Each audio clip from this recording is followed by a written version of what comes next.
Hey everyone, it's Russ. I'm out here with the Discovery 3300 from Bounty Hunter Metal Detectors. Dollar for dollar, there isn't another detector on the market that has the features and abilities of this detector. Two questions I'm asked most often about this unit are, can it detect in water and can it find gold? Yes, the coil is waterproof, so you can hunt in shallow water. Just take care to not submerge the control box. Will it find gold? Well, keep watching and I'll show you. Alright, let's talk about the controls. First, here's your power on-off button. And now this is your sensitivity here, up and down. What sensitivity does is it adjusts the sensitivity of the machine. The higher the sensitivity, the deeper you're going to be able to detect, but also the more susceptible it's going to be to EMI. Kind of have to find a happy medium there with sensitivity. So push your up button. And you can see this bar here indicates your sensitivity level. Alright, so now let's talk about discrimination. What discrimination does is it allows you to eliminate unwanted objects from detection. By default, the Discovery 3300 enters all metal mode upon power up. So if we want to use discrimination, you're going to have to go into disc mode. To do that, you push this disc AM button here. Now we're in discrimination mode. Now you can, once you're in the disc mode, you can adjust your discrimination. Now watch, I'm going to raise the discrimination and you'll see I'm going to start knocking out areas of detection. So right now we have iron 1, 2, and 3 discriminated out. Push it again. Now I've just knocked out nickels and pull tabs. And here's different types of pull tabs. And I've just knocked out zinc pennies. So those are any pennies that are 1982 and above that aren't copper anymore. Now that's as far as you can go. Watch if I try to discriminate out further. It just doesn't do anything. It just beeps. That is a feature built into this machine to make sure that you're not knocking out silver coins or jewelry in case you've accidentally rejected too high. So now if we want to reduce our discrimination, all you have to do is hit your minus button. And basically, I'm in discrimination mode still, but I'm detecting all metals now. You can see there's no rejection. I wouldn't hunt in this, especially if you're coin hunting. If you're coin hunting, you probably want to run with 1, 2, and 3. Irons 1, 2, and 3 and leave everything else wide open. Okay, now you see this knob here. This is a potentiometer. This is your ground balance. The ground balance function is used to tune your detector to ground minerals present in the area that you're searching. We've already talked about this button. This is your disc AM. This button allows you to switch between all metal and discrimination modes. This is your pinpoint button here. Pinpoint is used to pinpoint the exact location of a buried target. This is your zap button. Now zap is a quick way to eliminate undesirable targets. And again, I'm going to demonstrate this later. Notch right here. Your notch button is used to selectively eliminate a category of detection. Again, I'll demonstrate this. Now let's talk about your LCD screen. I'm not sure if you're able to see it very well. If you're not, I'll put up a graphic. The LCD displays all the information we as treasure hunters need to know when detecting. Let's start at the top. The arrows across the top will appear under the target category for which it is detecting. For example, if you pass the coil over an iron object, an arrow will appear under either iron 1, 2, or 3. While if you pass the coil over a quarter, an arrow will appear under the 25-cent segment. As stated earlier, an R under a segment means that the segment is being rejected from detection. This can be adjusted by pressing the discrimination up or down keys. The bar graph on the left is an on-the-fly target depth meter. Each bar corresponds to the number in inches directly left of the bar graph. The 3-digit number in the center of the LCD displays the numerical target ID of the buried object. I'll place a graphic on the video showing some common buried objects and their corresponding numerical target ID.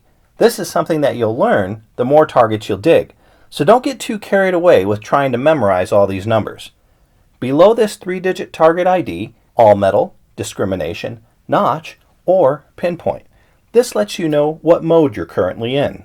So what zap is used to do is quickly eliminate unwanted targets. We have a zinc penny on the ground here. Let's say I'm in an area that's just littered with zinc pennies, but it also has high value old silver coins. I don't want to mess with the zinc pennies. What I'll do is I'll use my zap function to get rid of those zinc pennies so the detector no longer detects it. So what you'll do, you'll find a zinc penny, lie it on the ground, and then swing your detector over it. And then once the detector registers the target, push the zap button, which will eliminate that target. I'll demonstrate here. So we have a zinc penny on the ground. Zap. You see the R came up right under that zinc penny thing. Now it's not going to pick this target up anymore. Let me show you. Gone. So let's say now for some reason you want to dig those zinc pennies. In order to get those zinc pennies back in, all you have to do is push your discrimination down button, and you can see we're back. The R is gone. We can detect the zinc penny again. So when we discriminate targets out, the 3300 discriminates targets in a linear fashion. The problem with that is, I'm going to show you here. Let's say we don't want to dig those pennies, and we just used our discrimination settings rather than zap, and we move those notches all the way up to zinc pennies. Well, we're not going to get that target anymore, but guess what? We've got a gold ring on the ground here too. We're not going to get that because that gold ring falls under, or that gold ring falls below where the zinc penny is. Let me show you. We can't find that gold ring now. We definitely don't want to find the pennies, the zinc pennies, but we would like to find a gold ring. So how this works is the notch will go in there and selectively eliminate any of these areas that we've rejected. Okay, let me explain how this is done. So you'll hit your notch button, and then once you're in notch, move this target, you'll see they're flashing, up to the areas that you want to detect. In this case, gold falls in the 5-cent pull tab area. So once you get that R flashing in the 5-cent pull tab area, just hit your notch button again, and that area comes back into detection. Now, we're still not getting the zinc penny, but we should be able to pick up the gold ring. And that's the perfect circumstance where notch is useful. Alright, so now I'm going to show you how I would set this machine up if I was treasure hunting in a park. Typically in a park, we're looking for coins, we're looking for silver rings, and we're looking for gold. So we want to make sure that we're in discrimination mode. This is all metal. We're back in discrimination. We want to discriminate all 3 irons. We really don't care about the iron. So there, we've got the 3 R's, discriminate all the iron. And what I'm going to do is I'm just going to go ahead and bump this up because I don't like digging zinc pennies. Alright, so now the problem that we have is, since we've got rid of zinc pennies, we're not going to be able to dig the gold rings. So we want to fix that. Remember, I showed you notch. So let's go ahead and fix that. Hit the notch button, into notch. Move the discrimination up to 5-cent pull tab. You can see the R is flashing. Then you just push the notch button again. Now we brought that back in. So this is how I would set this unit up to hunt in parks. We've got all of the iron knocked out. We brought the 5 cents and we brought the gold back in. Then we're discriminating out pull tabs all the way up to zinc. So with the unit set up like this, this is how this unit should react. The first target I buried right here is a iron nail. We should get nothing off of that iron nail. Correct, nothing. Now let's go ahead and verify that. Now again, this is for demonstration purposes only. I've buried these targets. It's only an inch or so deep. Boom. There we go. Iron nail. Alright, let's move on. Now the next target I buried is a quarter. That should give us a high tone. Perfect. And you can see here That triangle is pointing to the quarter, and our VDI is 118 to 120. Perfect quarter signal. Now let's verify. There's the quarter. Oh, the quarter fell out before I got it up. There's our quarter. Okay, so remember before I had two questions that I'm most asked. One, can the unit hunt in water? Yes, the search coil is waterproof. Two, can the unit find gold? I told you I would show you later. Well, here's a moment of truth. Buried right there is a woman's 14 karat gold ring with a nice diamond on it. Here we go.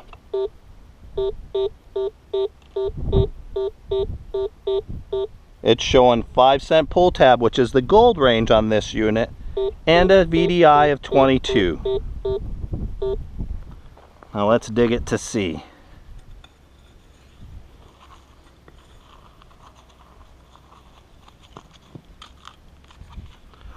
I found a gold ring.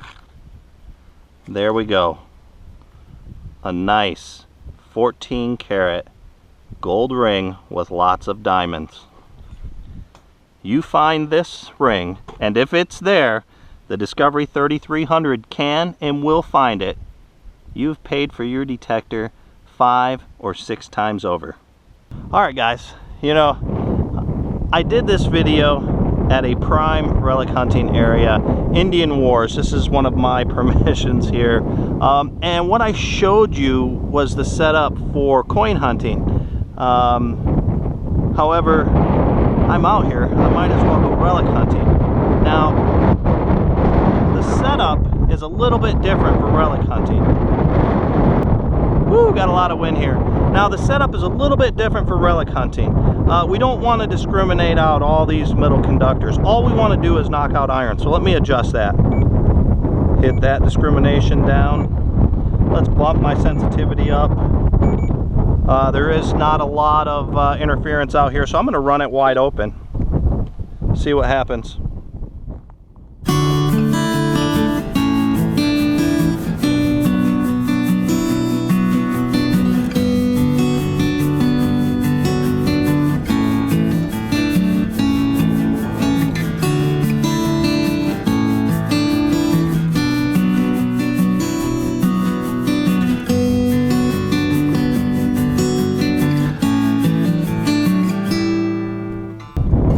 Piece of purple glass. How pretty that is. Yeah, that's period as well, Indian Wars.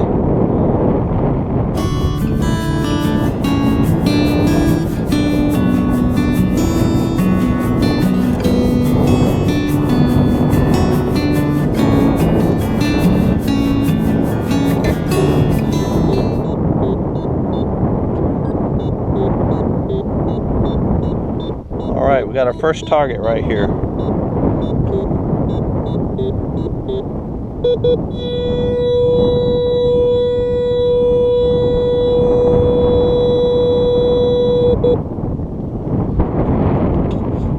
Let's see what we got.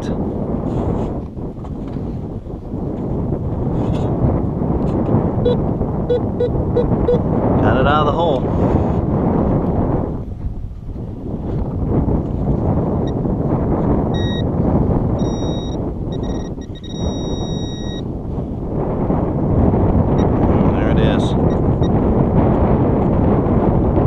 Nice. That is a 45 long Colt. Indian Wars pistol bullet there. We're talking 1890s.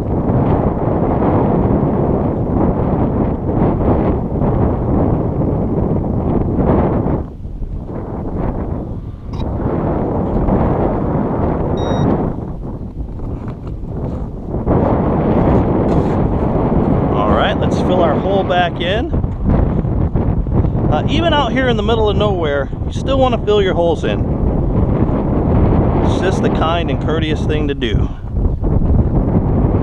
But but you especially want to do that when you're out in a park or something.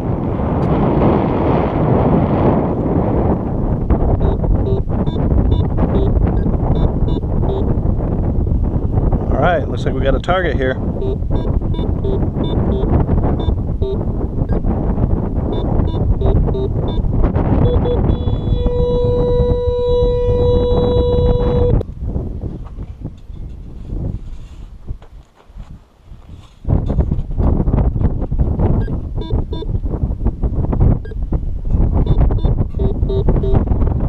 I think I got it out of the hole. The pinpointer out and see.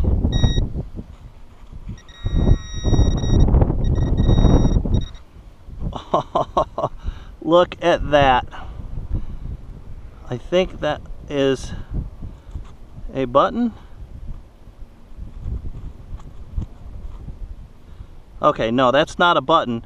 What this is a Hutchins pop top. So this was the bottom section of it that went into an old soda pop bottle, 1800s soda pop bottle. I thought it was a button for a second. I got all excited, but still a nice little piece of history here. This would have had a little iron piece that came down and looped around and stuff, and when you pushed it down it made a pop, and that's where the term soda pop came from. So this is a part of a Hutchins pop piece.